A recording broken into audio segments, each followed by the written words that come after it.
Germany is commemorating one of its most famous and controversial thinkers. Saturday is the 200th anniversary of the birth of the author of the Communist Manifesto, Karl Marx.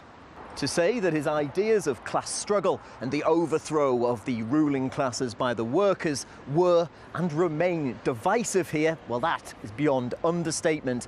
Marx's ideas were literally at the root of the ideological division between East and West Germany post-World War II. But that's not stopping his place of birth, Trier in the southwest, from hosting a series of events to mark his big birthday bash.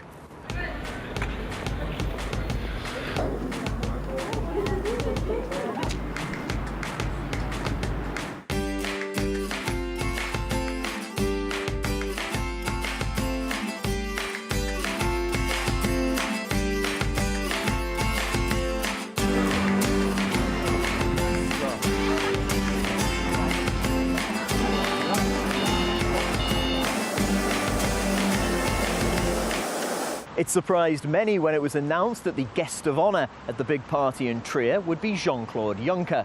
The EU Commission President hardly has proletariat credentials. In fact, the former Prime Minister of Luxembourg has been accused in the past of exuding the worst excesses of the bourgeoisie. So perhaps Mr. Juncker has been a closeted comrade of Marx all these years. Karl Marx is not responsible for all the atrocities carried out by his followers. His writings, Das Kapital and the Communist Manifesto, changed the world as we know it. Marx's name and image has appeared all over the place, from a major street here in the German capital to this T-shirt. You can even save your capitalist pennies inside the head of one of communism's founding thinkers. Marx has also appeared in more than his fair share of TV shows and advertisements as well.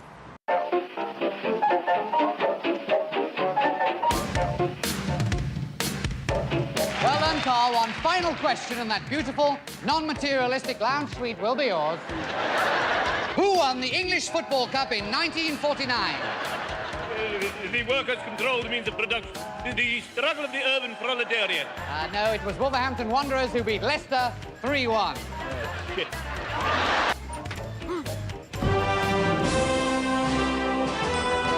Oh my God! Здравствуйте, Dad. My son is a communist!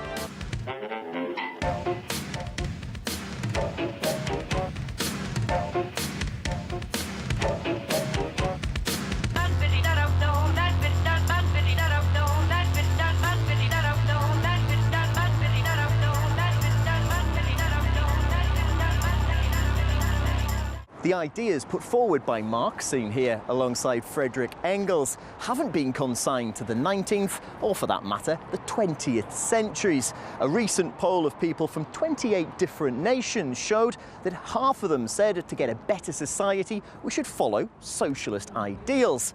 However, it is worth noting that in the same poll, around the same number said that political systems based on the writings of these two were far more likely to be oppressive. I asked the people of Berlin what they thought. Does Marx have a place in today's society and politics? So when it comes to politics, like, maybe you use it to get votes, but it's never really, like, that ideology in it of itself has never been practiced, so it doesn't exist in politics. Not only like about economic inequalities, but also other types of inequalities that could be used, could use Marxist theory to be examined more in today's culture. Capitalism steals labor from its people, steals labor from the workers, and from our point of view, it's still important. The idea is a good and important one, but it's an idea, a utopia. In reality, things end up differently. At Marx's funeral in London in 1883, Engels said of his friend, "The greatest living thinker has ceased to think." Well, that may well have been, but 200 years after his birth, the ideas put forward by Marx continue to inspire others to think. Peter Oliver, RT, Berlin. Well, earlier we spoke with philosopher Slavoj Žižek about Karl Marx's legacy. What we today perceive as so-called cultural Marxism, all these phenomena like politically correctness, the new leftist moralism, puritanism present in much of feminism and so on, is really, if I may use old Marxist terms, more a kind of old petit bourgeois moralism masked as the left. It's a political correctness.